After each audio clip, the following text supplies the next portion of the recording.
Queridos, a paz de Cristo Jesus, tudo bem? Eu acredito que ontem você ficou naquela expectativa de receber os vídeos do confinamento e, infelizmente, por problemas técnicos não foi possível, mas nós estamos aqui novamente e eu quero hoje fazer com você a leitura do texto de Filipenses, capítulo 1, verso de número 27 ao 30, e nós temos hoje uma semente de Deus para o seu coração. Acompanhe, por gentileza, a leitura do texto que diz assim: Vivei acima de tudo por modo digno do Evangelho de Cristo, para que, ou indo ver-vos, ou estando ausente, ouça no tocante a vós outros que estáis firmes em um só espírito, como uma só alma, lutando juntos pela fé evangélica, e que em nada estáis intimidados pelos adversários, pois o que é para eles prova evidente de perdição é para vós outros de salvação, e isto da parte de Deus, porque vos foi concedida a graça de padecerdes por Cristo, e não somente de credes nele, pois tendes o mesmo combate que vistes em mim e ainda agora ouvis que é o meu. Como você deve ter percebido, nós chegamos hoje no final do primeiro capítulo de Filipenses. Nós estamos numa sequência de 12 exposições da carta de Paulo aos Filipenses. Se você porventura perdeu algum desses episódios, eu gostaria então de convidá-lo a entrar no YouTube Igreja Batista Betel com TH em Resende, coloca ali hashtag Igreja Caseira e você vai ver a relação de todos os nossos vídeos. E o legal também, hoje, dia 15 de abril, nós estamos completando um mês do projeto Igreja Caseira. Olha aí, parabéns pra você. Isso mesmo, um mês de Igreja Caseira. Foi no domingo, dia 15 de março, após reunir a igreja, nós tomamos a decisão então de fechar o templo, mas não fechar as portas do Evangelho. Na verdade, as portas do Evangelho estão abertas e nós estamos aqui fazendo esse trabalho nesse tempo de isolamento social. Queridos, para mim foi um desafio e tem sido empolgante demais fazer a exposição de uma carta. Porque você pegar um livro da Bíblia e pregá-lo do início ao fim, ininterruptamente, sequenciado, isso é um desafio para todo pregador. Você pode me perguntar por quê, pastor? E eu te explico. Quando nós, pregadores, vamos fazer uma abordagem, nós corremos o risco de pregar em cima de temas que são temas que cativam o nosso coração. Nós corremos o risco de subir ao púlpito e fazer uma ministração sobre um assunto ou que nós mais dominamos, ou então um assunto que é um assunto predileto. E isso é perigoso. Não só isso, mas também todo pregador ele corre o risco de abrir as páginas das Sagradas Letras e ministrar assuntos que sejam assuntos de interesse da sua audiência. O apóstolo Paulo, sabedor disso, ele vai falar à igreja de Éfeso o seguinte, e isso está no capítulo 27 de Atos, versículo de número 20, ele vai dizer o seguinte: Não me esquivei de vos anunciar todo o conselho de Deus. Então o apóstolo Paulo, ele nos ensina que a preocupação do mensageiro de Deus deve ser uma preocupação de ministrar a totalidade da mensagem de Deus. Não permitir que ele seja seletivo, mas que ele possa então abranger todos os assuntos que a Bíblia trata. Por isso, quando você vai fazer a exposição de um texto, de um livro, versículo por versículo, de maneira sequenciada. Eu não vou à Bíblia, eu não vou com um tema, buscando na Bíblia um texto para pregar o tema, mas o próprio texto, ele fornece o tema da mensagem. E hoje eu quero pedir que você me acompanhe no tema da mensagem desse texto que está aí diante de nós. O apóstolo Paulo, ele vai começar dizendo: vivei acima de tudo por modo digno do Evangelho de Cristo. E no meio do caminho, ele vai dar a razão. Versículo de número 29. Porque vos foi concedida a graça de padecerdes por Cristo e não somente de credes nele. O tema da nossa reflexão hoje é sofrer por Cristo. Que coisa fora de moda! Digo coisa fora de moda porque hoje, e assim sempre teve, né? Modas no discurso e na pregação do Evangelho. Uma pregação onde enfatiza maior a prosperidade na terra, uma pregação onde destaca, né, que você vai vencer, que você vai progredir, uma pregação onde coloca Deus como seu garçom, um Deus que está pronto a te servir em todas as suas necessidades, um Deus que satisfaz todas as suas vontades. É óbvio que você ter o Todo-Poderoso para usar do seu poder em meu favor e me abençoar como se eu fosse o centro do universo, é óbvio que essa pregação é uma pregação que cativa corações, atrai multidões. O tema de hoje, ele vai andar na contramão dessa tendência. O apóstolo Paulo preso, o apóstolo Paulo está escrevendo uma igreja que está enfrentando lutas internas, inveja, porfias, dissensões, rivalidades, uma igreja que está sofrendo perseguição de fora. O próprio apóstolo é o ícone dessa perseguição. E o apóstolo Paulo, ele está dizendo assim: queridos, a vós vos foi dada a graça, a honra, o privilégio de não somente crer em Cristo, mas também vos foi dada a graça de padecer por Cristo. Paulo faz uma junção. Ele está querendo dizer que crer em Cristo significa também, se necessário for, sofrer por Cristo. E ele vai dizer que essa é a forma digna de você viver o Evangelho. Quando ele coloca viver de modo digno, eu me lembro da carreira. Ele está apresentando uma carreira. Ele está falando sobre o significado da carreira cristã. Eu servi 26 anos nas Forças Armadas e também tive o privilégio de ser profissional da área de saúde. E eu me lembro que em determinados plantões, num pronto atendimento de um hospital militar, muitas das vezes, por mais de 15 anos, a gente, pela madrugada, nós éramos acionados ali por um soldado, ou por alguém chamando e às vezes gritando para que nós levantássemos na madrugada, num momento de descanso, para que pudéssemos então acudir alguém doente, alguém que chegou passando mal, alguém que foi atropelado, alguém que se acidentou. E nós não tínhamos ali a opção de não, estou cansado, não quero, não posso. A carreira do profissional de saúde, a carreira militar, ela impõe que você tenha um determinado tipo de conduta. Então nós, com já o coturno, colocávamos ali o jaleco e a gente partia então para dar assistência. E isso significava sacrificar a sua hora de sono. Isso significava sacrificar o seu descanso.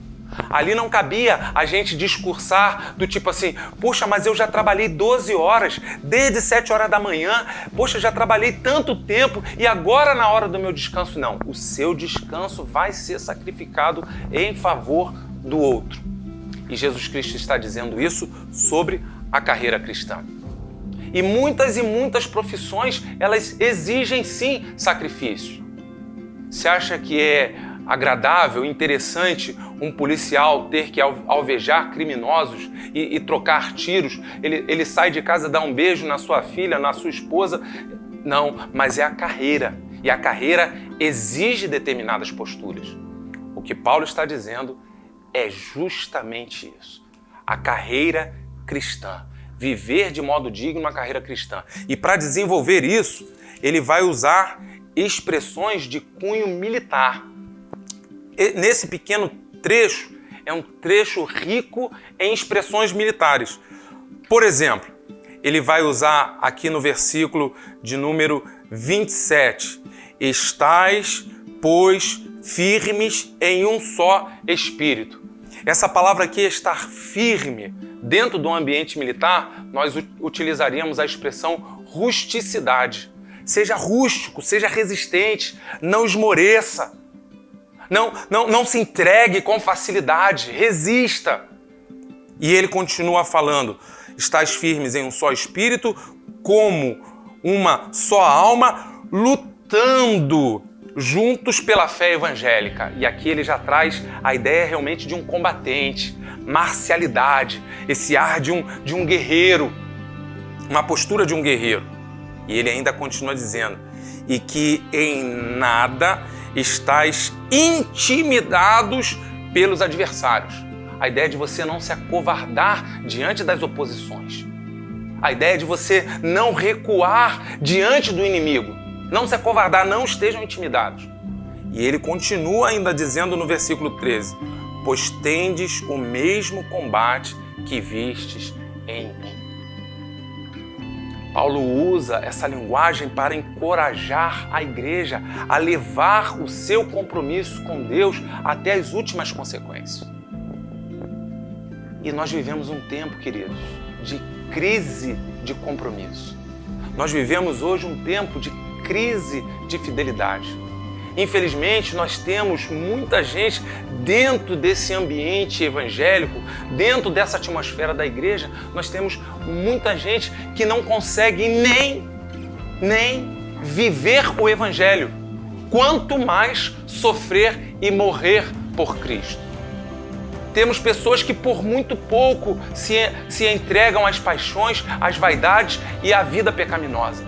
Temos pessoas que por muito pouco dão mau testemunho do Evangelho, tropeçam na fé e infelizmente vivem uma vida de infidelidade a Deus. O Senhor Jesus Cristo, em diversas vezes, ele chamou o seu público a um compromisso.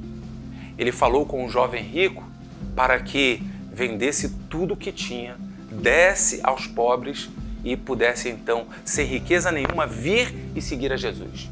E o texto diz que ele não foi capaz de assumir esse compromisso com Cristo. Porque muitas das vezes nós queremos o evangelho das bênçãos, mas não queremos o evangelho do compromisso, o evangelho da fidelidade a Deus, que concede sim as bênçãos. Certa vez Jesus Cristo, após multiplicar pães e peixes, Jesus Cristo se estendeu num discurso dizendo para a multidão que a multidão só estava ali por causa dos pães e dos peixes que ele havia multiplicado. E Jesus os chama, né? Quem não comer do meu corpo, quem não beber da minha carne, do meu sangue, esse não tem pacto comigo, esse não tem aliança comigo.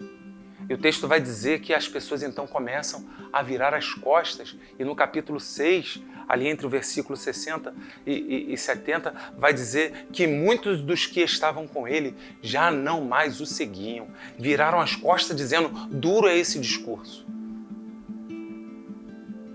Uma vez eu ouvi uma história onde ela contava sobre níveis de compromisso. E vai dizer de uma galinha, que a galinha ela entrega parte de si, ela entrega o ovo. E vai dizer que o porco, ele entrega o seu corpo por completo.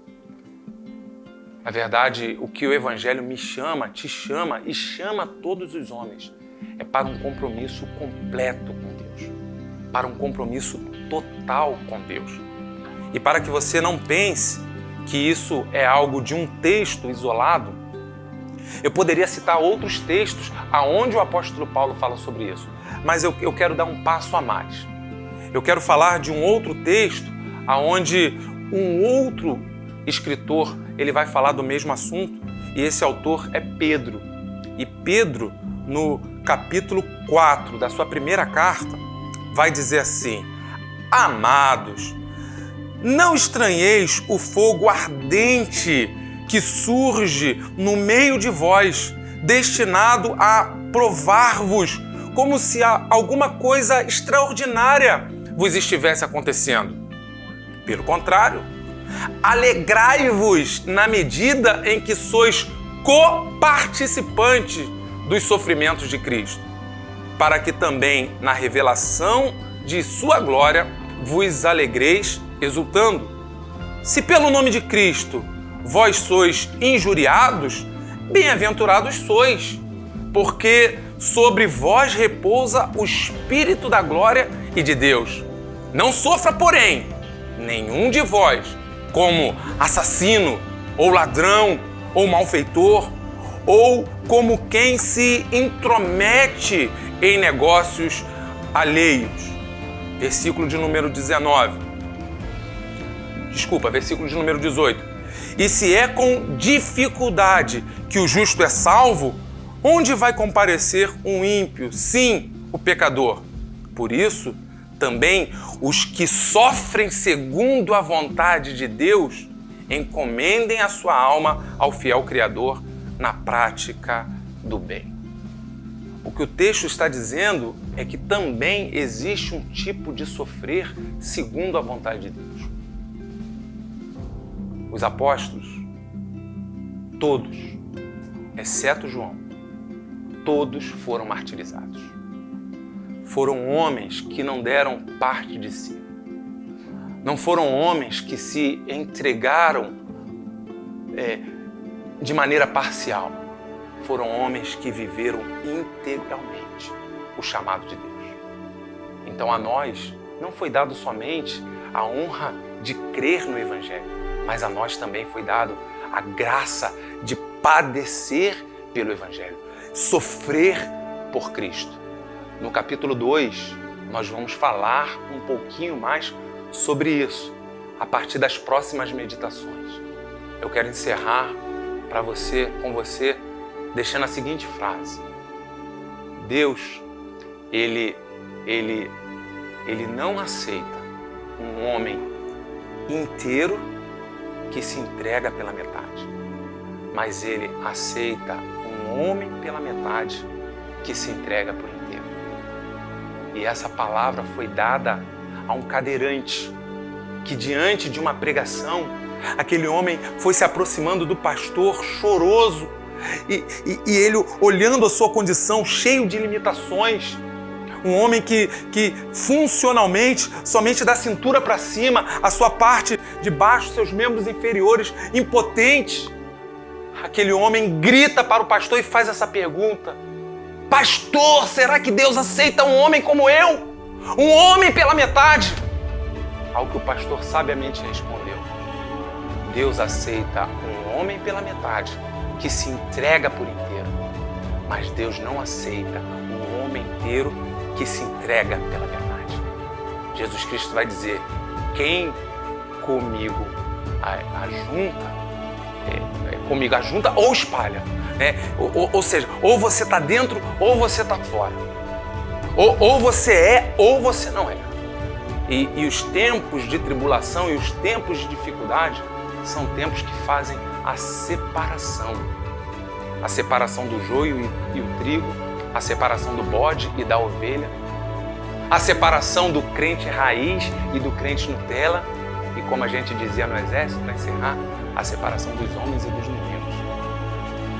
A minha palavra, a palavra que Deus colocou no meu coração, é que você seja caracterizado como uma pessoa que tem um nível elevado de um compromisso com Deus.